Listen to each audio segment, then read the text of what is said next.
The blessings of the Sermon on the Mount preached by Jesus in the beginning of the opening chapters of the Gospel of Matthew actually present a really puzzling picture. If you think about it, an image, a vision for a Christian life seemingly opposite of what we would like, right?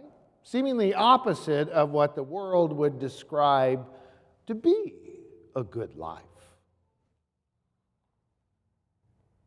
To be poor in spirit, to be humble, to be gentle, to hunger and thirst are qualities of life we are taught is not necessarily, if you think about it, a reflection of what we might call a good life. Who wants to be poor in spirit? Who wants to mourn? Who wants to feel hunger and thirst? It's the complete opposite of how we think we're supposed to be about. We're supposed to be happy, not sad. We're supposed to hold up and celebrate in our society and in our communities the self-made, self-independent, not needing anyone or anything, not reliant on anyone. We're supposed to be, I'm taught, be self-confident, be in control. We're supposed to be, in many ways, in our consumer society, to be satisfied with our lives, not to really yearn or hunger or thirst for anything. So we could, in a way, think of these blessings, these beatitudes, as the anti-blessings. The exact opposite of what we're supposed to think about our lives and what they should look like. In fact, to be truthful, Jesus' sermon would not really go over well, not really fit well with kind of the health and wealth gospel often preached in churches these days. Believe in God, and you will never have to feel like you're at the end of your rope, that you're abandoned, that you have no one to rely upon. Believe in God, and you don't have to mourn. Believe in God, and you will be strong and resilient. Kind of macho Christianity these days. Believe in God, and you will be showered with such wealth and health, you will always be satisfied, right? In fact, the very qualities described by Jesus as blessed, poverty of spirit, mourning, humility, and hunger, are seen as results of not having faith, aren't they? Rather than these odd blessings, Jesus is proclaiming to his community, his disciples surrounding him in the mount. Now, biblical scholars have wrestled with this, have tried to figure out, well, what exactly is Jesus saying? It's kind of radical. So they kind of focus on this future orientation of the blessings. And if you look at it, it says, for those who mourn, they will be comforted. There is an aspect of a future orientation. Those who mourn will be comforted. Those who are humble and gentle will inherit the earth. Those who hunger and thirst will be filled. So some see these blessings as a promise for the future, whether it's the next life or the coming of Jesus into the world. Future reward for faithfulness now. And let's be honest, there is some comfort in this kind of interpretation of the blessings. Who of us, in the midst of times in life where we feel this deep sense of poverty of spirit, and we're just not sure how we're going to get through the day, aren't somewhat comforted knowing that won't last forever? Or a time when we feel this profound loss and grief of mourning of someone deeply loved, or a time when we feel small and powerless, hungry and thirsty for something more. How do we all not yearn for the comfort, alleviation, of our pain. There is a consolation for us in the midst of these experiences, knowing God will bring us relief from the struggle. But to be truthful, there's something disingenuous about that interpretation. Because it does something which Jesus doesn't want us to do. Because ultimately, it ignores the struggle. For a promise of some time in the future that you won't have to feel this poverty of spirit, this grief. It's like saying to those affected by the hurricanes in Florida and the Western Carolinas, it's like saying to them in the midst, you're sure you're grieving and sad and not sure how you'll get through the next day or how you will live, but don't worry, right? It'll get fixed. Future reward as a way to avoid the pain of now.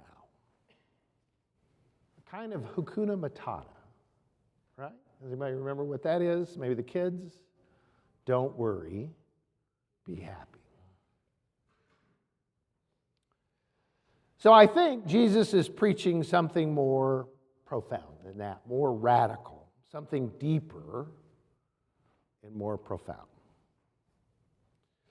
Because I think what Jesus is doing is calling his disciples into a community, into what I would call a kind of radical vulnerability.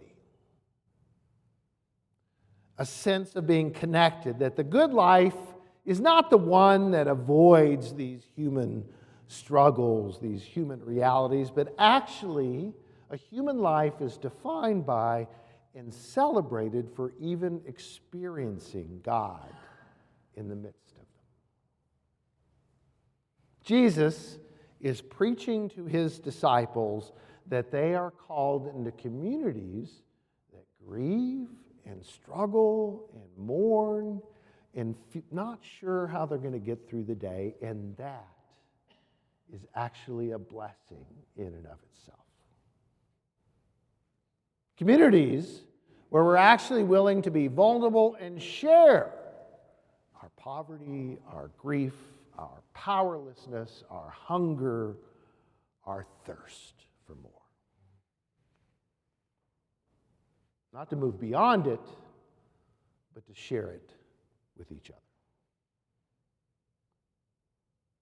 So one of the subtle, yet I think central qualities embodied in the Ted Lasso show is this lifting up of vulnerability as being a key component of community, if not the most important. On the surface, as you watch the show, Ted Lasso seems to be this incorrigible, ever optimistic person, pathologically positive, someone who might drive you crazy, right?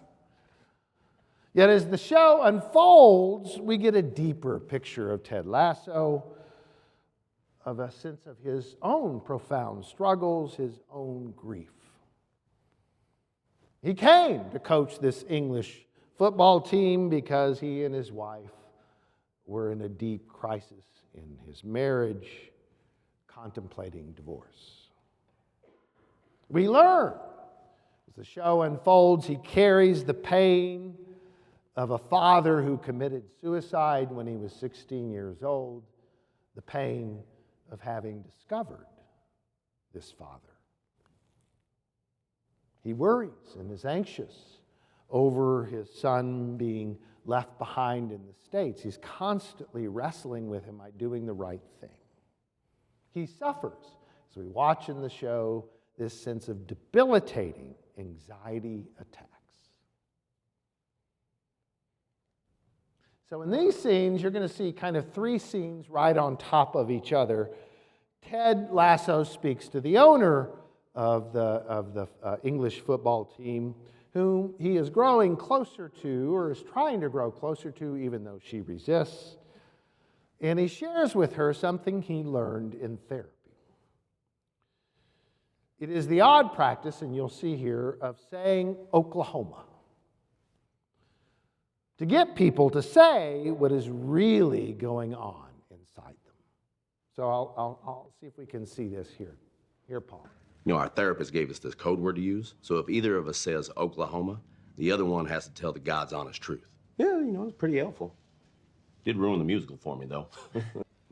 And this sharing of feelings is because I opened up to you about my ex-husband at the gala. Yes, ma'am. Well, that's a lesson learned. Oh, come on now. I bet deep down you kind of dig we're getting so close, right? I do. Oklahoma? I do not. So, is everything all right? Yeah, I'm good. Oklahoma? I'm a work in progress. It must be so lovely having your mother visiting, Ted. Oh, yeah, it's great. Oklahoma? Oh, no, it's weird. Didn't even tell me she was coming, just showed up out of nowhere, you know, like one of them weird eyebrow hairs I started getting the day after I turned 40. So you get a sense of how this word becomes an avenue in which people really get to share what they're really feeling, which isn't necessarily great. 3 different instances in which you're asking for honesty more than anything else. Oklahoma is a cue to be profoundly vulnerable with each other. How many of y'all have heard of Brene Brown, researcher at University of Houston? I know I've mentioned her a number of times. Lisa, the psychologist in the back, is very excited I'm mentioning her. She has, and you can Google this, she has a TED Talk that's considered one of the top 10 TED Talks, most viewed TED Talks. And the very title of that TED Talk is The Power of Vulnerability. And Brene Brown studied relationships and what makes for a happy life, a joyful life. What is it that makes for more depth in living? And she discovered, and in all her research and all she did, that one of the most radical things we can do to deepen the meaning of our life is to be vulnerable with each other. She argues it takes courage to share our vulnerability, that we are transformed in ways of connection and love if we do share our vulnerability. She argues that real vulnerability calls for a kind of courage most of us don't have. The kind of courage to be willing to share our poverty of spirit, to be willing to share how we mourn, to be willing to share where we hunger and thirst for things. And let's be honest, there are not many places that we are called to do that. Because vulnerability requires of us the deepest of empathy. Being together, not in our best moments, but in our worst. I know I've often heard church members or people who come to worship who've suffered a great loss, who say it's just too hard to come because I don't want people to worry about me because I'm crying. Right? But that's especially when we should be with the people who share and will willing share with us in the midst of mourning and vulnerability. That's when we should say, Oklahoma, right? Say to it to each other. I guess, and I don't think I'm way off base here, but every single person in this sanctuary is struggling in some way or other. Every single one of us experiences that poverty of spirit. Every single one of us knows grief and sadness, powerlessness, and uncertainty. No one here is not wrestling with some sense of those feelings. God knows the election coming up in a number of weeks. I'm sure there's a lot of anxiety and fear and uncertainty. Yet we're all, in a way, I love this phrase, every single one of us here is a work in progress, as Lasso said. No one here is on top of everything. Jesus' blessings are kind of a call of Oklahoma. To share our truth, no matter what, to share our struggles, and in the sharing, to know this truth, that if we do admit and confess to each other those pains that are a part of being alive, that actually in the sharing we are blessed. If we're grieving, there's someone there to carry the grief with it. If we are living an experience of poverty of spirit, of hunger and thirst for something more meaningful, that someone walks alongside us to do that. So I invite you this week to offer to a loved one, to a spouse, to your kids, an Oklahoma.